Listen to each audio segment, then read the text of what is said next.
My name is Mike, and this happened last year when my fiance and I bought our first starter home together. We're an Asian couple, which is relevant to the story. It was a small, two-story house in a basic suburban town in Georgia. There was nothing special about it, but to us, it was supposed to be special. It was a typical quiet street, decent backyard, cheap fence, and regular-looking houses lined up next to each other. We felt lucky to even buy a house at our age. So, it was a very exciting point in our lives that was quite literally robbed from us, which you'll soon hear why. The first few days were normal. We unpacked, met a few neighbors, and tried to settle in.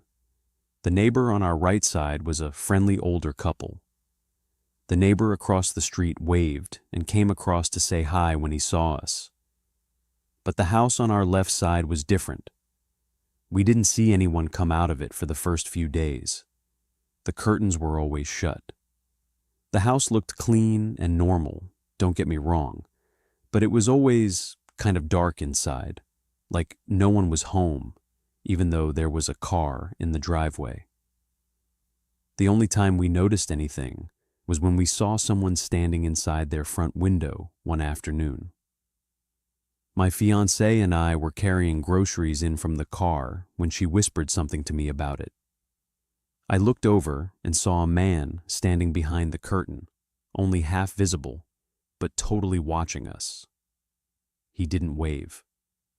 As soon as he saw us glance at him, he walked away from the window. It was weird, but we didn't think too much about it. Some people are just quiet or awkward. Over the next week, we started noticing him more often. Not outside, but inside his house. I would catch him standing in his living room window sometimes when I left for work. My fiancée told me she saw him in the upstairs window once when she was getting the mail. Every time we noticed him, he seemed to be watching us, but never in a way where he stayed long.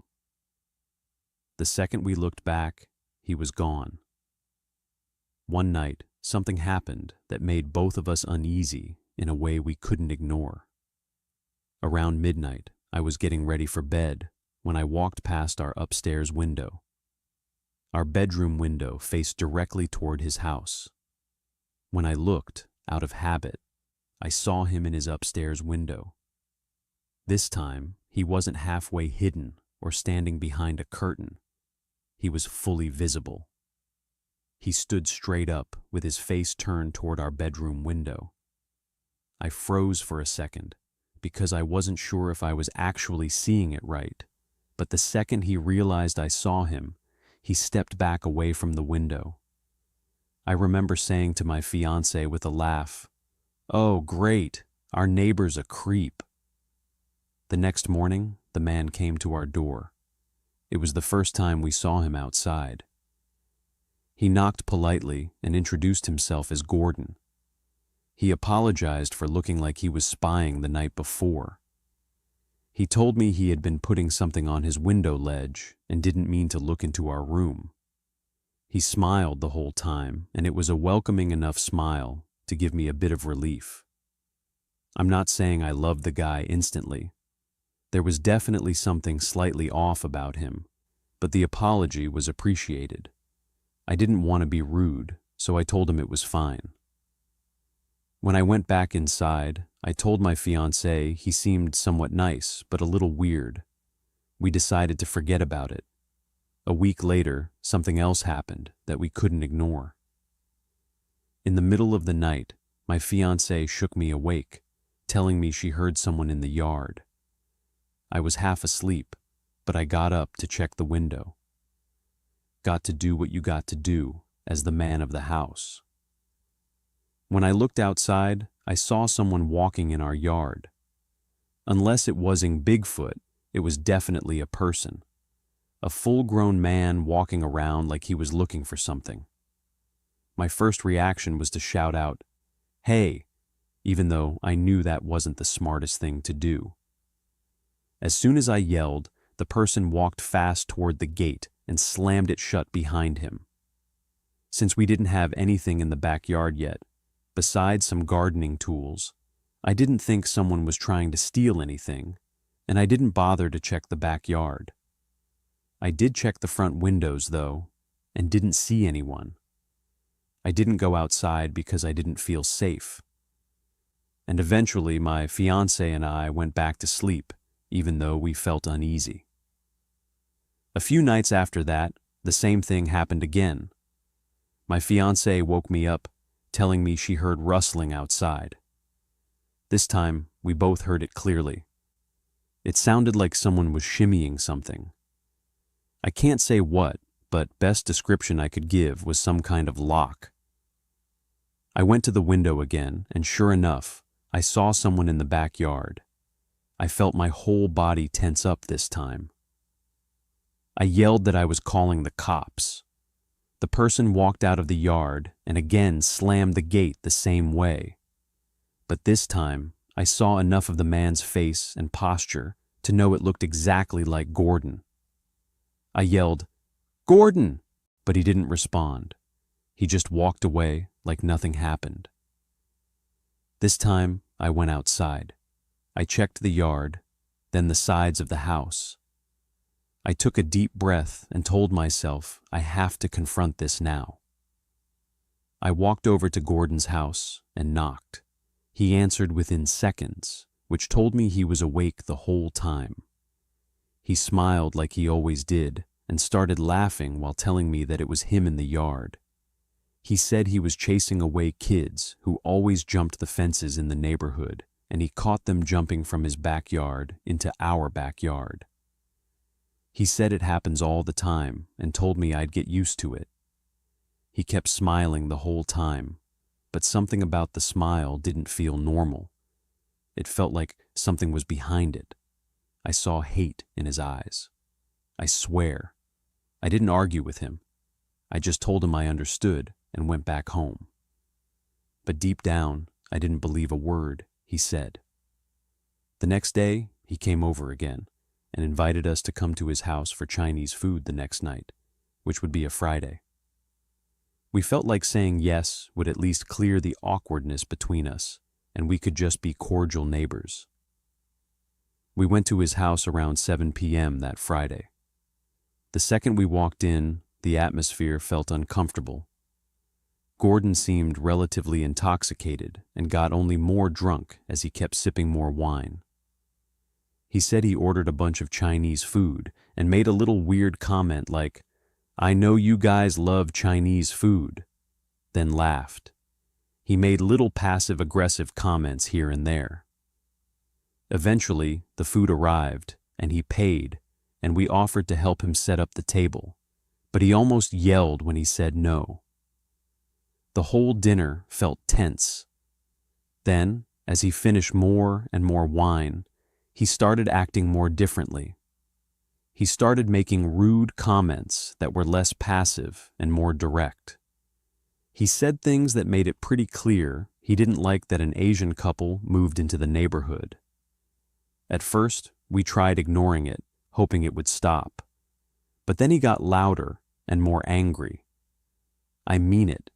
He actually started getting himself angry as he talked about how this town had a history of being white.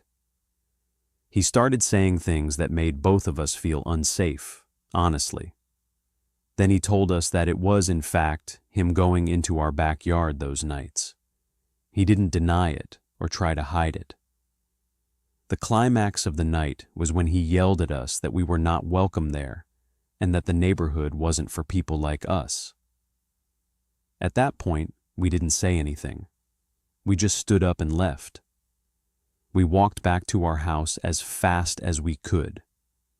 We didn't even talk about it until we were inside with the doors locked. We didn't know what to do except go to the other neighbors. So, we walked door to door, asking them about Gordon. Some of them were shocked when we told them what happened. Others weren't surprised at all. A few people told us Gordon was a drunk whose wife left him years ago. It didn't make us feel any better because we were living next to him now. We tried to avoid him after that. We didn't look at his house. We didn't go outside unless we had to. But how long could you avoid your next-door neighbor? Every night felt tense, like he could be watching us or trespassing again. Then one night, a brick was thrown through our downstairs window. It shattered glass all over the living room. We both jumped out of bed when we heard it. When I ran downstairs, the brick was lying on the floor. No note attached or anything, just a brick. We knew it was Gordon. There was no one else it could have been, but we had no proof. We filed a police report. The police came to talk to him, but he denied everything. He acted confused and told them he had nothing to do with it. The police couldn't do anything except document the incident. We talked about putting up cameras and staying to fight it out, but honestly, we were too scared, and this was mentally exhausting already. We both felt like something worse would happen if we stayed. Not even 2 months after moving in, we started packing again. We couldn't live next to someone who hated us and had already gone into our yard at night and then thrown a brick at our house. Before we left, we filed another report explaining everything. The police said they would keep an eye on the situation, but we didn't feel protected. We moved out of that house and out of that neighborhood as fast as we could. We left behind the home we thought would be our first chapter in life together. I still think if we stayed there, you'd have eventually heard of my fiancé and I on the news having been murdered by this man. I wish it wasn't illegal to dox people. Boy, would I love to drop his address in the story. All we can do now is move on and upward from here. This story happened a couple of years ago, around late 2021. My name is Noah, and me and my fiancée, Gabby, who is now my wife, had moved into a new house in a quiet, suburban neighborhood. It was a nice 2-story house, perfect for our future family. The neighbors seemed friendly and welcoming as well. Most notably, the neighbors that lived to the right of us seemed the friendliest. It was a couple in their late 30s, but I wasn't really sure. The husband's name was Daniel, and his wife was named Veronica.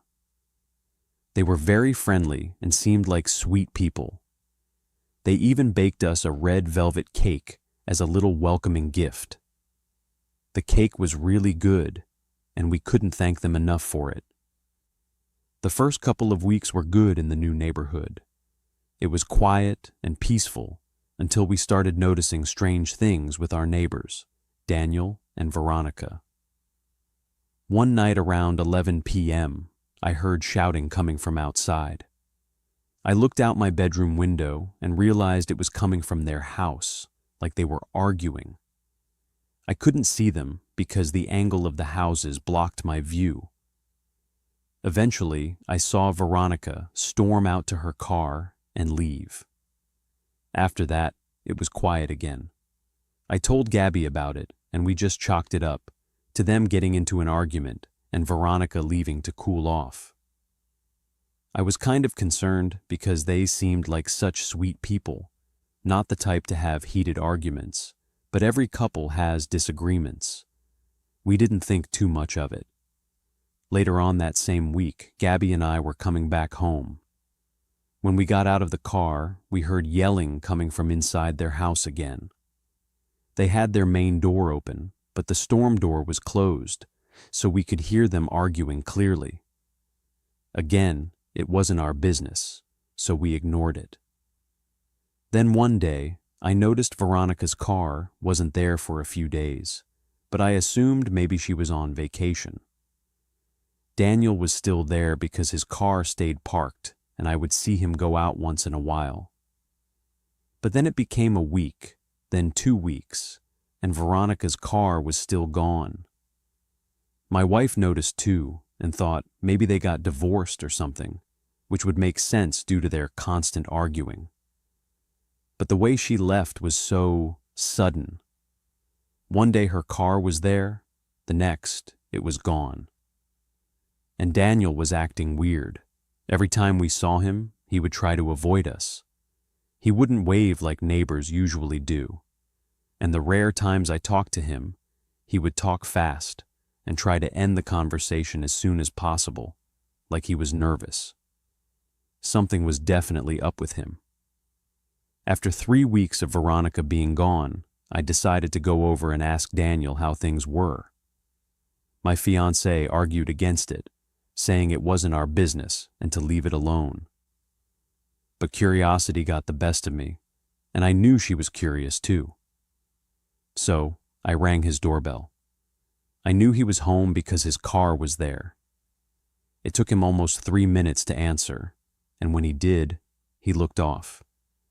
He was sweating like he just ran a marathon, and he had this weird forced smile like he was hiding something. I asked him about Veronica and why I haven't seen her or her car in a while. He hesitated and said, she just went to go stay with her mom for a while out of state because she's very sick and she's looking after her. I felt like that was a lie, but I didn't question it.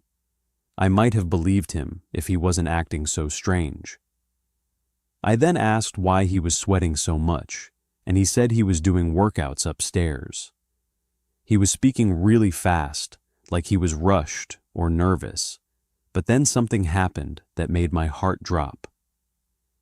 I heard a voice scream from somewhere inside the house. I wasn't exactly sure where, but I was almost positive it was a woman's voice yelling for help. I asked what that was, and Daniel quickly said, "Oh, I'm playing a movie upstairs," and forgot to pause it. That made no sense since he had just said he was working out upstairs. I just said, "Okay," and told him I would catch him later. I went back home and told Gabby everything. She was just as concerned as me and told me to call the cops. I did, and I requested to stay anonymous, even though Daniel would probably know it was me. I told the dispatcher that I heard something in my neighbor's house and wanted them to do a welfare check. Eventually, an officer pulled up. About 10 minutes later, I heard sirens and saw 5 police cars and an ambulance. Me and Gabby rushed outside. Officers were everywhere. Daniel was being taken away in handcuffs while Veronica was being rushed to the ambulance on a stretcher.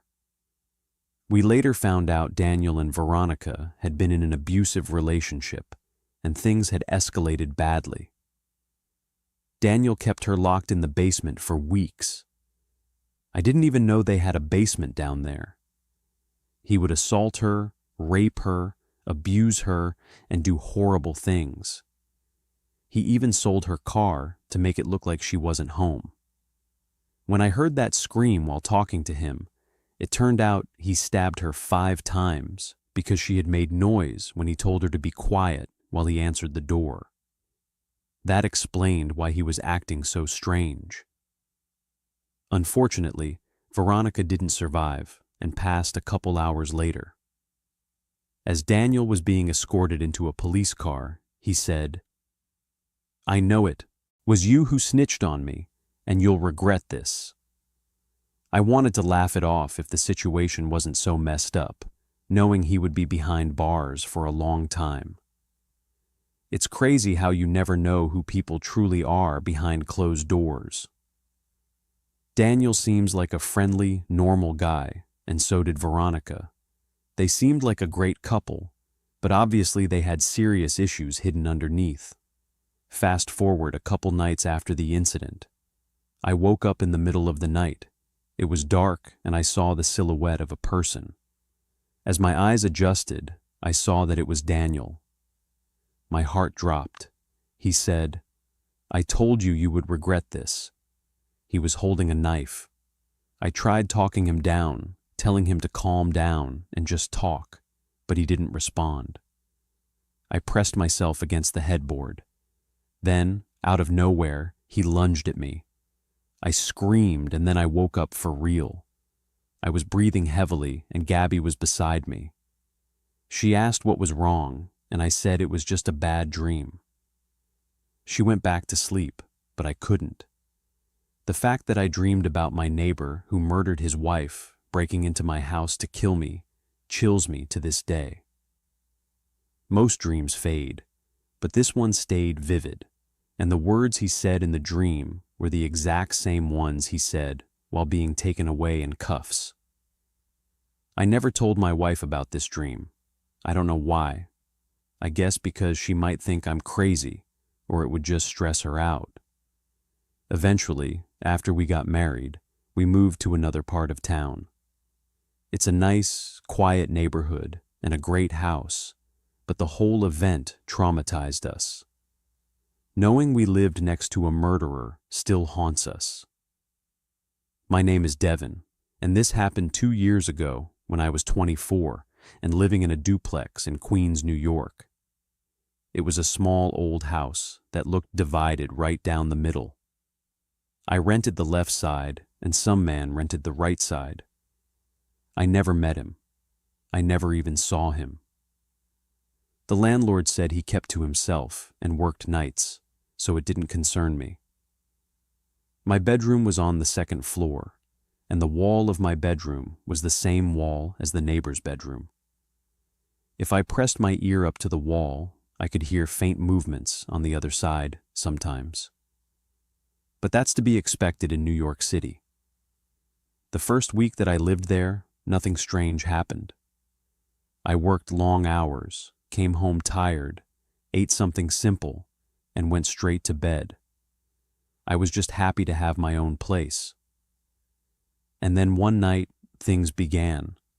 I was lying in bed, scrolling on my phone, when I heard what sounded like a man talking, but it didn't sound like a normal man's voice. It was high-pitched, like someone trying to talk in a fake voice. It was faint, and it was being spoken from the other room, but the wall was so thin that it felt like the person was standing right next to me. I couldn't understand what he was saying. It was just this weird high voice mumbling. I tried to ignore it. Maybe he was on the phone, or maybe he was watching something on TV. Eventually, the mumbling stopped, and I fell asleep. A few nights later, though, the mumbling came back, but this time it was louder, and this time it was definitely a man talking. I pressed my ear lightly to the wall and listened. It didn't sound like he was on the phone. It sounded like he was talking to himself. I didn't know whether to laugh or be slightly creeped out. To block the noise out, I put the blanket over my head. I had work early the next morning, and I needed sleep. I think that was the first night I realized I did not like living there alone. 2 weeks after that, the knock started. I was lying in bed again, half asleep, when I heard 2 taps on the wall right next to my head. It was so close that I flinched like someone was touching me. I sat up and waited a few moments in silence. And then there were 2 more identical taps on the wall from the other side. I knew for sure that it was not a house-settling noise that could just easily be explained away. I rolled away from the wall and sat there shaking. I kept waiting to hear something else, but it went quiet. I wanted to knock back, but I realized that acknowledging it would likely make it worse. The next morning, I told myself it was not a big deal and that I was overreacting.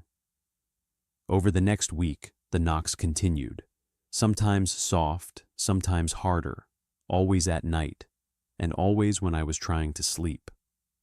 One night, it went on for so long that I put in headphones and turned on a loud fan. I remember lying awake thinking about how thin the wall was, how close his room was, how close he was. He could literally be lying just 2 feet away from me. It scared me more every night. But still, the knocks could have just been him sitting against the wall and accidentally banging or tapping the wall with something. But then came the night that everything changed. I'll never forget it. I was lying in bed on my side, facing the wall. My eyes were closed, but I was not asleep yet. The room was dark except for my street lamp shining through the blinds.